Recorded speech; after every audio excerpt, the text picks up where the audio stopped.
Zakk Colburn, Yo, welcome to Chad TV. welcome. I'm stoked to be here. Hell yeah, bro.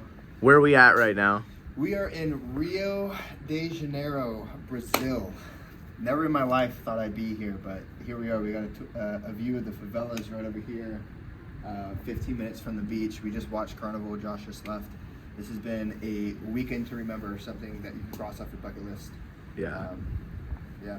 I love Rio. Yeah. Well, cool, man. This has been a very long anticipated interview. I know you've been watching since the beginning, since we started this back in Scranton. Dude, let's just kind of start it off, bro. Like, I ask everybody the same question. How are we even doing this right now? Like, how the fuck are we even all connected right now? Are you at least connected with me and Adam, who started this? Yeah. So it's actually a really beautiful thing to see that over the last 2 years, our friend groups just kind of merge into one giant friend group. I think the last person to really pull into the circle is Adam, and we talked about bringing him in on this trip, saying that he needs to go on more of these trips so he can be integrated. But I met you because I was looking for a closer. I had Ryan Wilson as a closer for PTBI for about a year, and we needed more calendar space because I was still taking sales calls myself, and we just kept churning through a second closer. We couldn't find someone to stick, and he referred me to you, and we got connected on Instagram.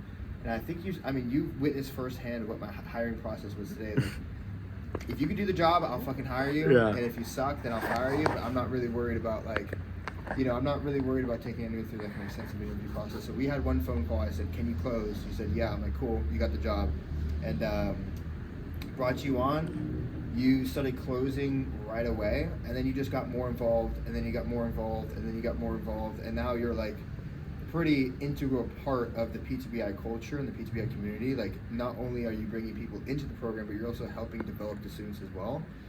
So that's how we got connected. And then again, we needed another closer, and you referred us over to Adam. And Adam, he was good, but he also, we had a conversation just talking about how it probably wasn't the best role for him. And so we brought him into the meme department in PTBI. So now Adam's full-time role in PTBI is sending memes into the group chat and being the personality and the humor driver of the group. So that's how we got connected. Is Ryan brought you in, and then you brought Ryan and Adam in, and you guys have both stuck around. Fire, bro. It's a little windy. I just want you to speak a little louder. Okay. So I've done a bunch of these interviews recently, and this just happened on the one we just did with Josh. And when I ask everybody that question, they're like, how did you get intertwined? Everybody says you. I don't know if you know that. So Tony's like, yeah, through Zakk, blah, blah, blah, blah, blah. Rylan was through Zakk, blah, blah, blah, blah, blah. Really? That's really Josh awesome. through Zakk. So it seems like everybody's connected, and I've witnessed this where you just like, you bring hella people together. Like, everybody here, like Josh was your fitness client, Craig was your business client, Tony you knew, Rylan you went to with your brother, I'm here because of you. Everybody seems to be connected through you. So, you're really good at that. I'm just curious to hear your perspective on that. Like, you just bring hella people together, whether it's in your business or friend group, to do some D-Gen shit. Yeah, I don't know where that started from. I don't know when that started from either. I think for me, because I'm doing it in Austin too. Like, I just like my friends to have a good time, and I know when I have a friend and I'm like, dude, you would get along with this person so well, because I don't know, I just see similarities, and I think there's value in bringing connections together. But I'm also the type of person that wants everybody to have a good time. And so I remember a time in high school, I was in like really deep into my partying phase, and I ended up getting kicked out of my homecoming dance for blacking out, and I got suspended from school for a week, and my parents grounded me for like a month. And there's this house party. I couldn't go because I was grounded, and I was like, okay, well, I'm not going to sneak out. I just got in trouble. Like, I'm actually going to be good, and I'm going to stay home. But I was telling everybody about this house party. Yo, you go to this party. It was this girl, Maisie. You go to Maisie's party on Friday. You got to go to Maisie's party. Like, it's going to be sick. It's going to be lit.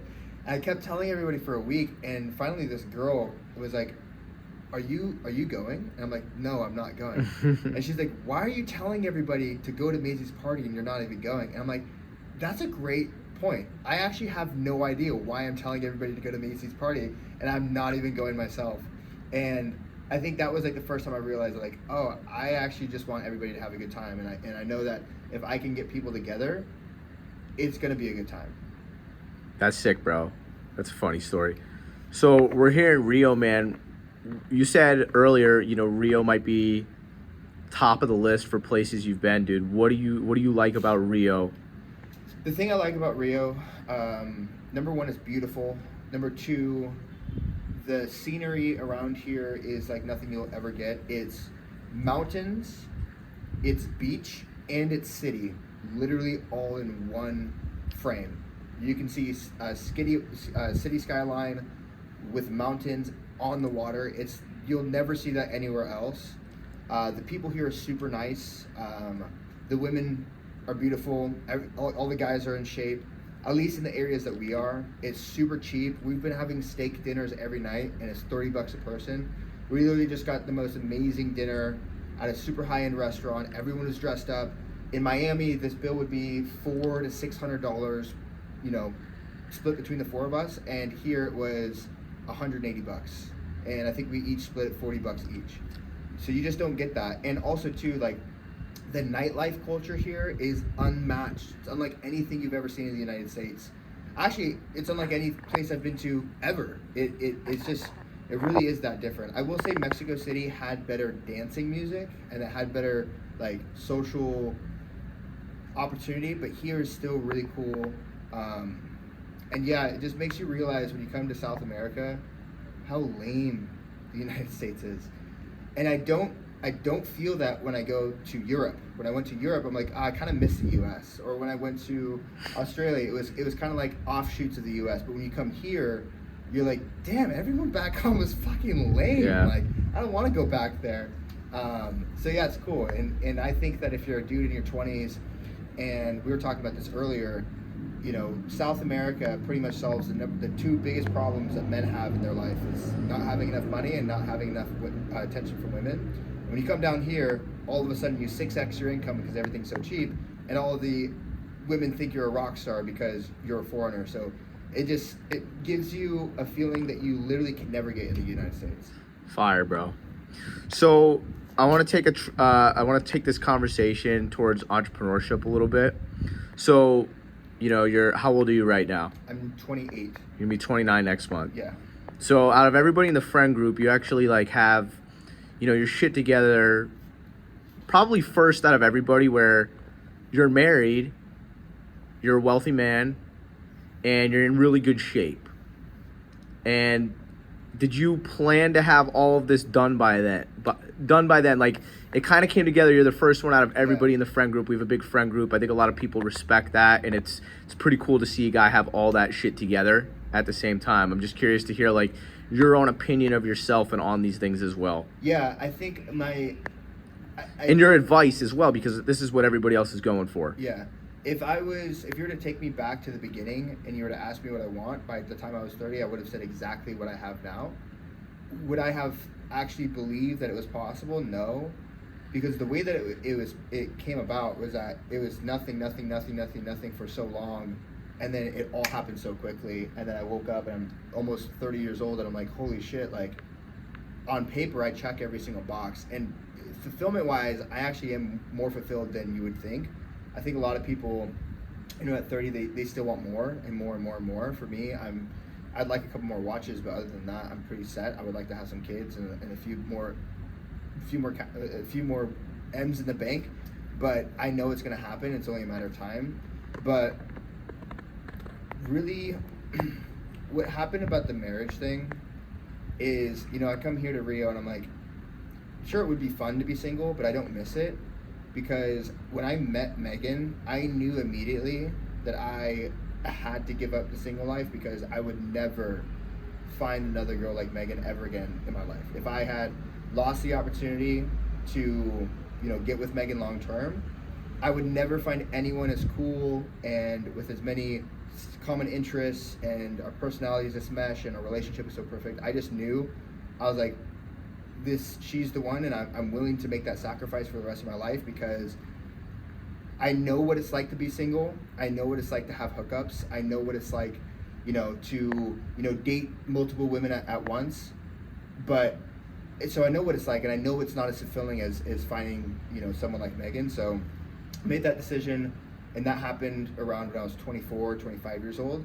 And then as far as the business thing goes, dude, I just saved money. Like, really, that's it. I didn't come up, it wasn't like a big play that I did that made me rich. I just saved a lot of money really young. I invested it into myself, into my skill sets, and that's pretty much what made me a millionaire is taking the hard-earned money that I made bussing tables and buying courses, buying mentorships, buying books, listening to podcasts, going to live events, meeting the right people at the right time, and exposing yourself to opportunity that allows you to capitalize on the skill sets that you build and who you become.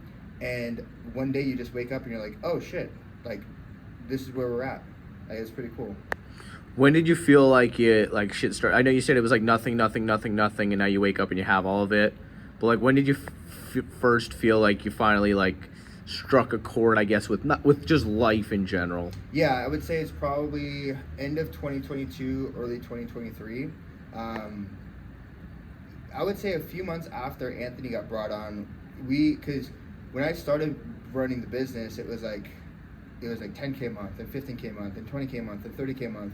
But you have such low cash in the bank because you've been grinding out with nothing to show that it still doesn't feel like a lot. You're still running away from your fears and insecurities. And then I remember I just kept my head down and I just saved everything, and I didn't buy anything. I wouldn't go anywhere. I wouldn't even take Megan out to dinner. I was such a saver, and I was actually a cheap ass. That's what I was. And I woke up one day and I had like 750 grand in my bank account, and I had like 500 grand in Bitcoin, and I think like 300 grand in stocks. And then I just calculated it up one day, and I was like, oh, fuck, I can actually afford to do some cool shit. And that's when I realized, like, I've set myself up, and I was around 26, 27 at the time. Actually, I think I was 26, going into my 27th year. And I told Megan, I'm like, look, I'm going to start spending more money. Like, I'm going to take you out to dinner. I'm going to get us some nice watches. I got Megan a boob job. I bought a new car. And the reason why I started to do that stuff is because with the amount of money that I had saved so far at 25, 26 years old, I knew that I could afford to take a couple years of our profits and start to buy the nice things that you've always wanted to, and I would still be okay. And the other thing too is, like, if there's ever a time to do it, it's in your 20s. If there's ever a time, I always thought about this, like, if I'm going to buy a Corvette, I don't want to do it in my 50s because I don't want to be that stereotype.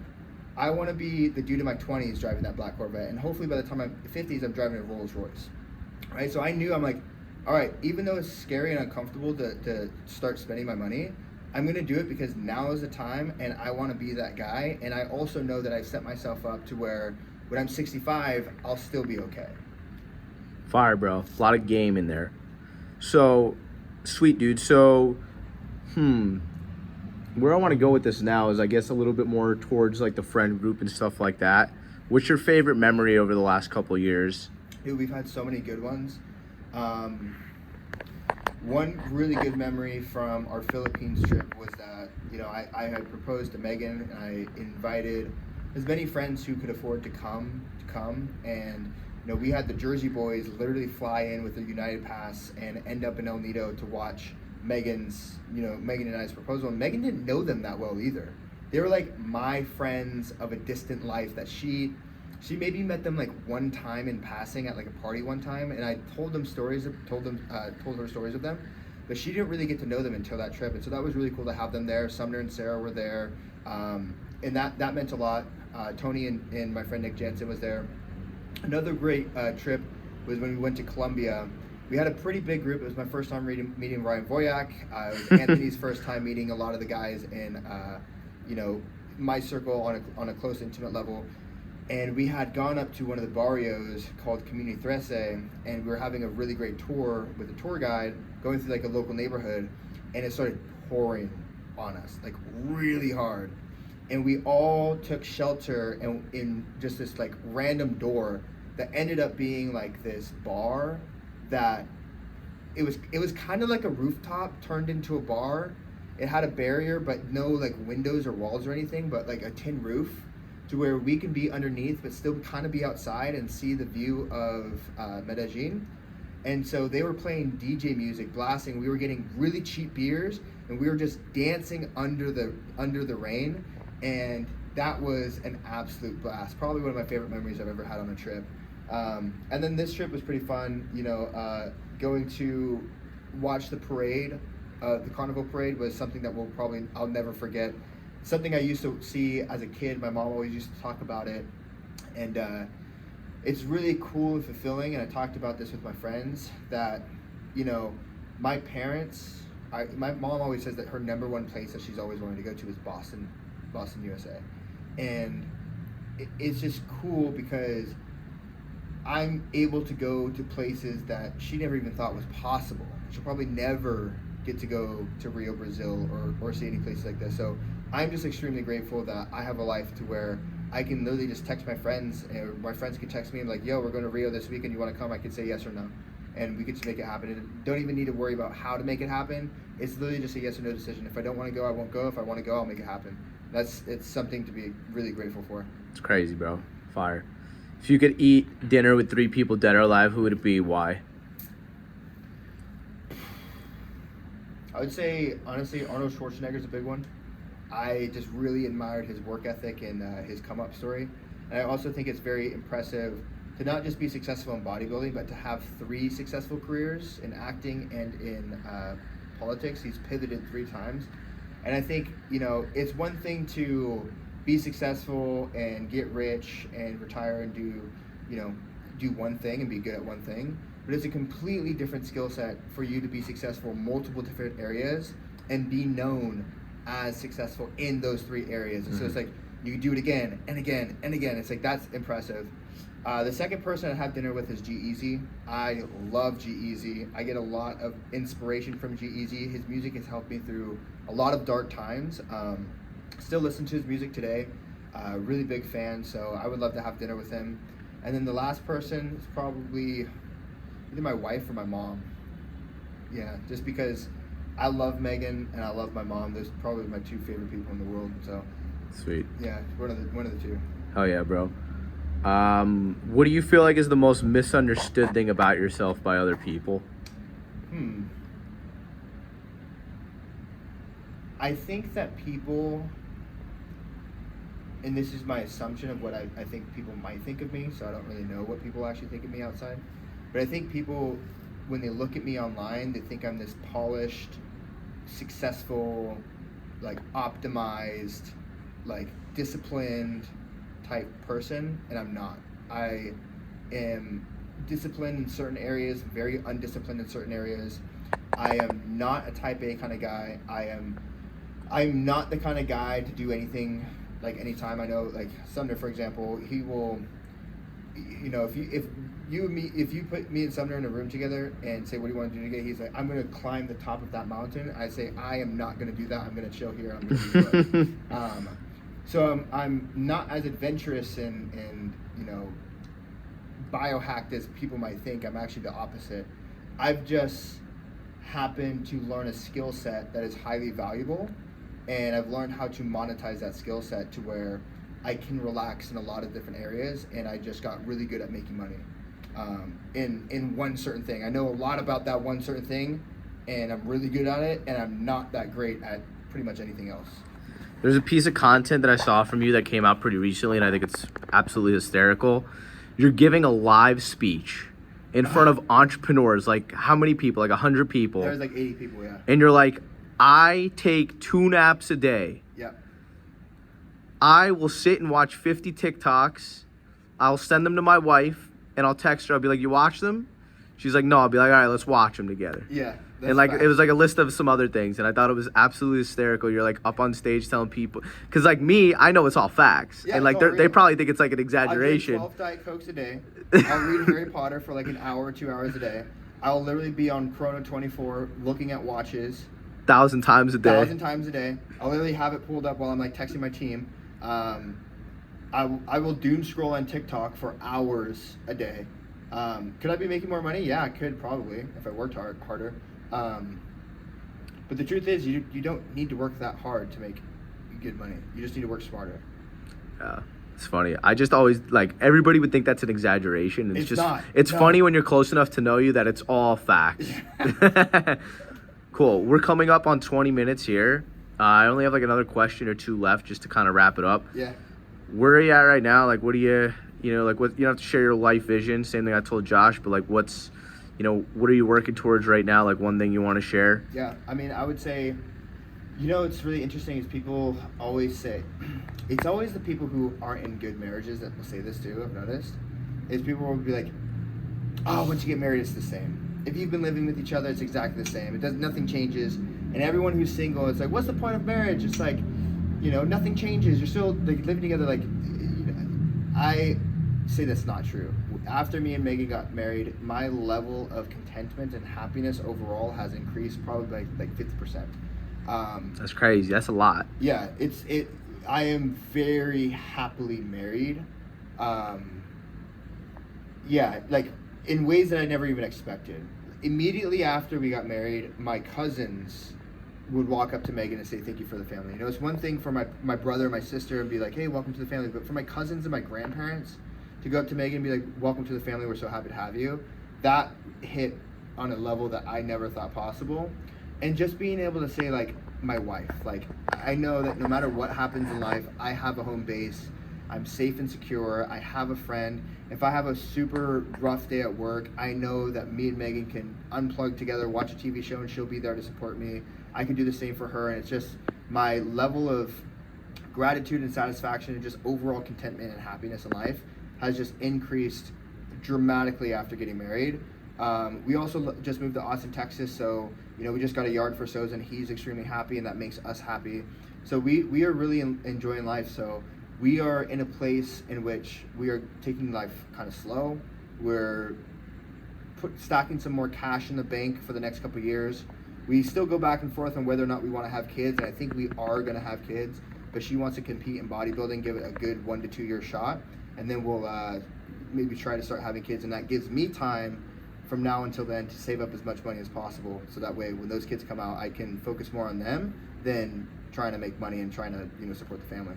Cool. Sounds like it's kind of like everything's going to a state of ease in a sense. Yeah. Yeah. Is there just like anything else, man, you want to share? Any words of wisdom, insight, anything else while we're on here for the boys, the squad, the viewers at home, whoever's going to see this? Yeah. I'd say work hard, but play harder. That's the secret to life. And you can play harder in a cheaper country. Further. Cool, bro. It was dope having you on here. Until next time. Peace.